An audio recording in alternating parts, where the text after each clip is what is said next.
We're here today on the Sunshine Coast and we want to show you what it looks like on a normal installation day. So as you can see, the guys are setting up in the background. We've had a quick safety talk. We've got all our documentation in place, and the first step is we'll have a chat with the customer, explain where everything's going to go. In this case, we've got a work platform because we've got quite a beautiful home here, architectural design home. And luckily enough, we've been trusted by Stuart here, the owner, to complete this installation. So the guys will set up, we'll get all of our safety gear in place, and the guys will get on the roof, we'll measure everything out. Our electrician will work downstairs and we'll start to lay everything out, and we look forward to showing you step by step through the process today.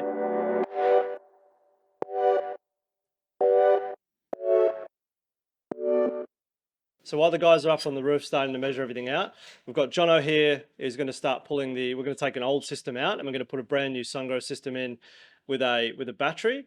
So as Jono's taking the inverters out, getting all the infrastructure in place, we'll jump up on the roof and we'll show you what the guys are starting to do as well.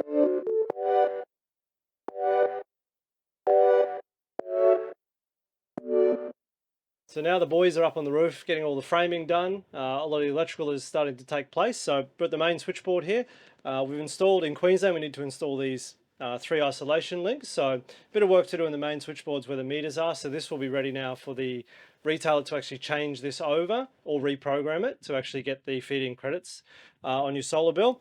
And because we've got a hybrid inverter here, we've got a Sungrow energy meter, which will measure the import and the export of the solar and the nighttime usage. So as you can see behind me, the guys have got their safety points connected.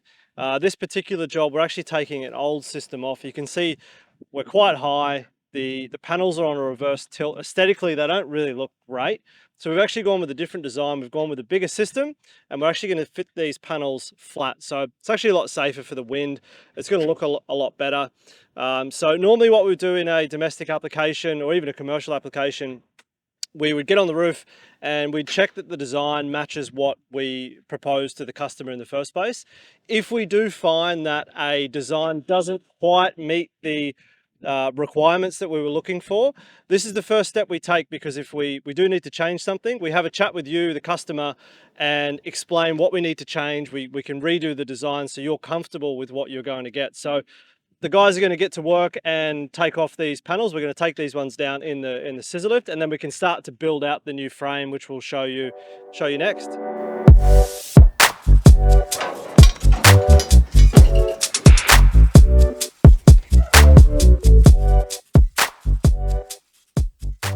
Okay, so we're back up on the roof. Everything's been removed. The old system has been completely taken off. All the old frames, all the old panels. We're going to have 4 rows of panels which go down this way. So the next step will be to cut all the rail downstairs, come back up, put all the rail back on, and ready for the wiring. Now we've got all of our brackets up on the roof. We've got all of our aluminium anodized rail here, ready to be cut to size to fit. So we've marked out all of our rail here. So we're going to cut all these, and when they're all cut, then we're ready to take these up on the roof and get them connected to the brackets.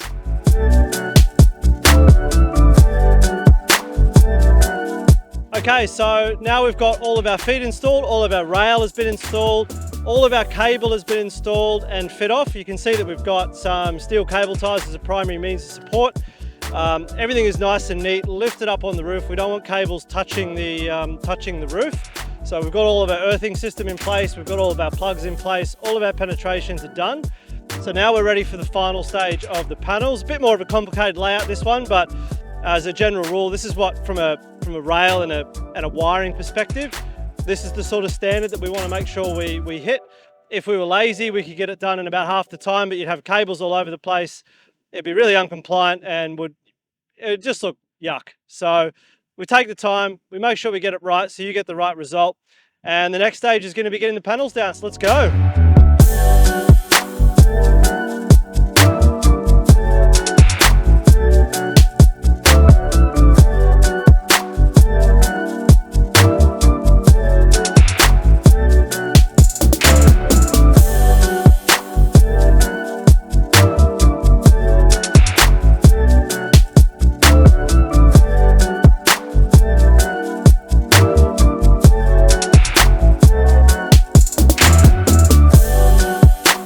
Okay, here we go. All of the panels have now been installed. So we've got 30 of the Jinko 440 watt panels. So 13.2 kilowatts of solar power. Everything's been fastened down, nice and secure. Everything looks great. All the cables are managed really well, so you can't see anything that's protruding out. So now we're all ready to go. You can see how the panels have been installed, how they sit nice and flat on the roof. Aesthetically look really nice. A lot of thought process going into the design with the different angles of what they are. But all in all, looks really good. Really happy with this one. We'll show some extra footage from above, but I hope this helps in understanding what a solar system installation looks like on the roof.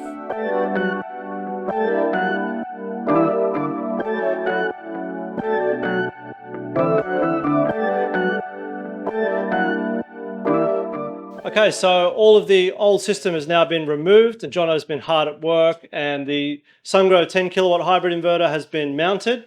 All the new wiring has been put in place, and we've got the SunGrow 9.6 kilowatt hour battery.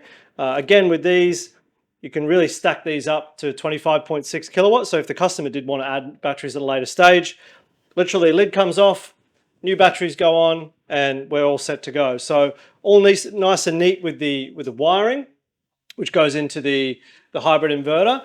And if we come across to the switchboard itself, we've already rewired everything, and we've included the backup circuits into this. Now, we've spoken about this previously in other videos. We took the time on site today with the customer Stuart to make sure we really understood which circuits were going to go on backup. So we're not going to put the whole house on backup. We've got hot plates, air cons, things like that, which we're not going to put on a backup load because it will just trip the inverter. So we've nice and neatly organized all of our backup circuits into one place. And we've done this in a way that won't trip the inverter, so we can actually really monitor what goes onto that backup circuit. So when we do the backup circuits, just to reiterate, we really need to take some thought and conversations with the customer to really make sure we fit within the parameters of the inverter and the backup function. So we're not going to get any nuisance tripping on these things. So finished product of a solar and a battery system, if you wondered what that looks like, this is the finished product. We do have some holes in the wall. I can assure you that we didn't get angry or frustrated. These are going to be patched up by the customer. We've clearly communicated that throughout the process as well, so there's no nasty surprises. So I hope you find this valuable if you've been thinking about hybrid and battery. We've gone with SunGrow. It's a pretty mainstay product for us. It's really excellent value. We know it inside out. The after-sales service is second to none. If there is a problem, we can sort it out straight away. So I hope you guys see some value in this, and helps you in your decision-making process when looking at a hybrid and battery system. Okay, so now everything has been installed. The panels are on the roof, the inverter has been installed, the battery's been installed. We've gone through a commissioning phase, and we've checked that everything is operating correctly, all our voltages and currents are correct. And now the system has been fully online, and we have the SunGrow app that has been uploaded. All the details are correct, so we can see all the energy flows that go through the app, and the customer can see everything that happens within the house and with outside of the house, import, export. So to give a really good understanding of what's happening when the battery is discharging, when it's charging, how much is being exported, how much is being imported. So we'll show you through a little bit of the app, and so you can actually understand what that means. But I hope that sort of shows you how these things are put together and gives you a bit of confidence when you're looking at a hybrid and a battery solution.